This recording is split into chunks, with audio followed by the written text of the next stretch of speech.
Okay, it's day 65. This is part two. I've done a lot of stuff around data analysis, not really taking political sides. Fox has their angle on things, and then, the Clintons, ultra left, have their angle. And I try to take this more middle road, which is more analysis, just constantly applying analysis. And that's how I can say, Obama may have been, and his mom, whatever, or Seth Rich may have been talking farmers in Pakistan into loans, micro loans that were at reasonable interest rates, and that was really an important thing. But then you come to Okay, day 100. Haiti, where you get the 180% interest rates, and then that's a different deal.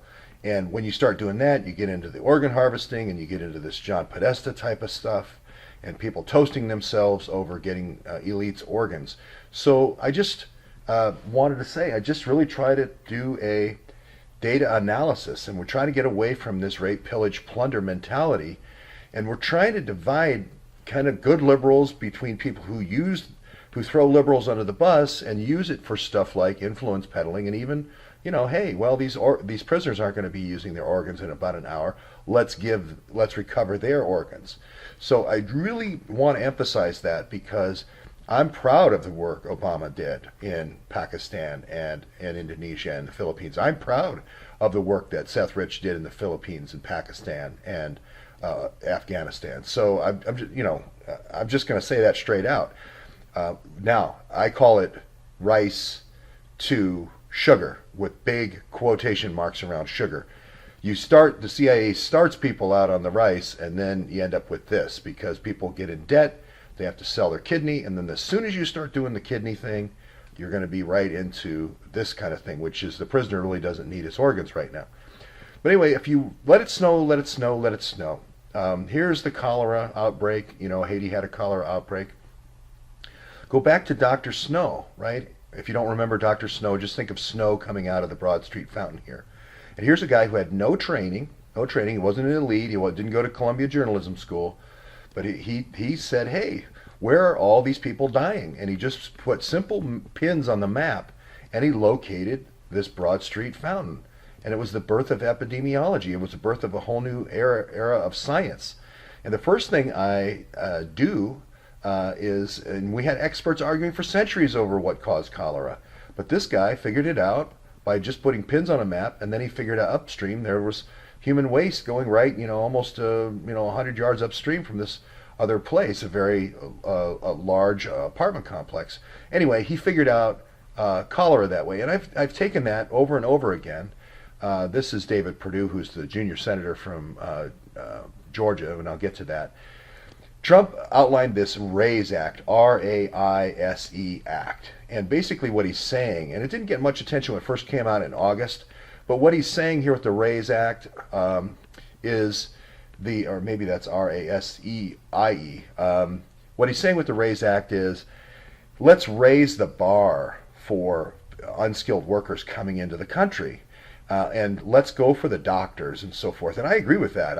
I've said that from the beginning. I want doctors from Pakistan. If they want to bring their doctors for the United States where we need them, that's great. But what Trump just commuted the sentence of this guy, this Jewish guy, who was doing kosher food up in that northeast corner of Wisconsin, very close to where the Evansdale girls were killed. And he had 389 different low-skilled, low-wage workers that came in that didn't have visas. This is exactly the Delphi situation. So I believe that Americans should have this job, or at least people who are citizens here. Dreamers, may want to start out working in the meatpacking plant, but at least they're citizens, or at least the people who have been born here. Anyway, if you don't remember the case, it's Evansdale. It's one county to the south. But so I wanted to just do the RAISE Act here.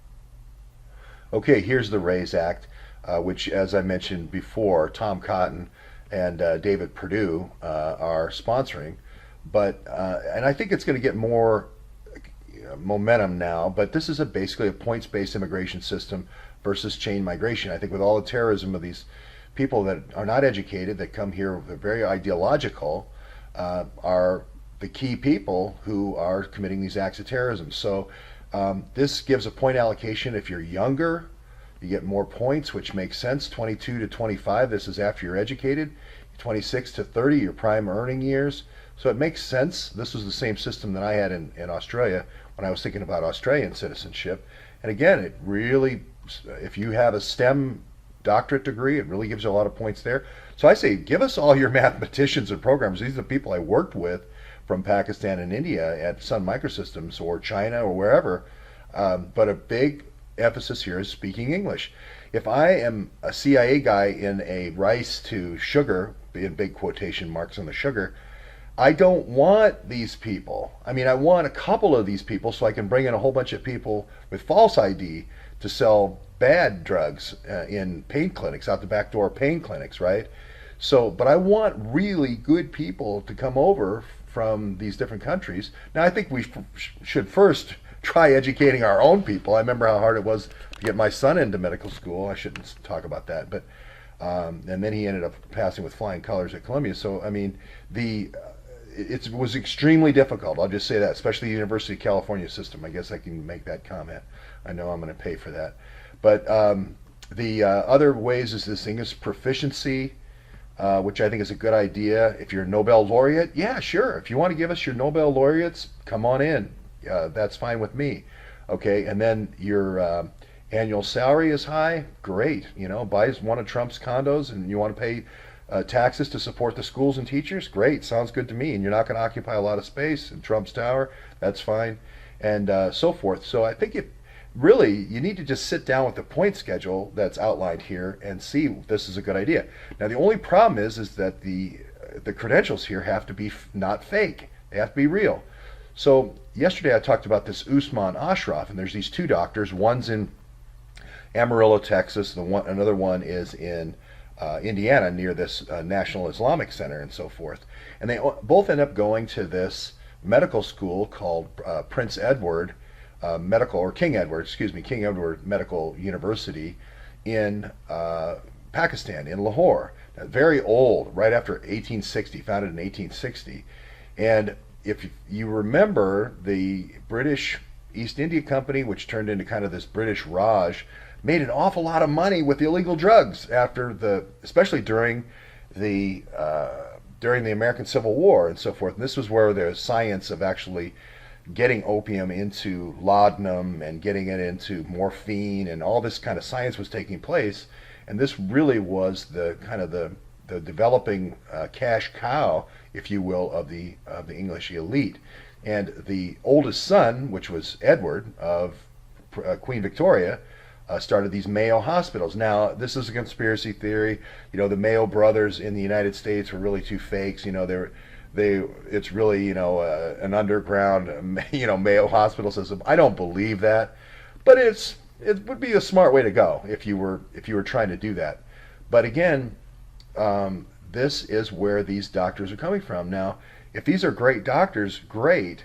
But again, I go with the pump theory. If I start seeing a lot of overdoses, if I start seeing a lot of opiate targeting and so forth, if I start seeing a lot of fake IDs and so forth out of these doctors, any doctors from King Edward, I start saying, hey, this reminds me of old, let it snow, let it snow, let it snow's cholera pump. If this thing is pumping out, if this pump is start pumping out a lot of bad stuff here, I say this pump is the problem. So a lot of people think, oh, this journalism here is somehow politically motivated, either from the left or the right. It's not. It's motivated by data analysis. If this pump, no matter what it is, if it's a medical school, if it's an IT school like ComSats in Lahore, if there are people who will come in and take your great rice loan, if you're Obama, that you did through Hank Greenberg, at Queenland, Greenberg, Quisling, Rosner, and then they'll turn it into a sugar loan with big quotes around the sugar. And that's what we got to keep away from.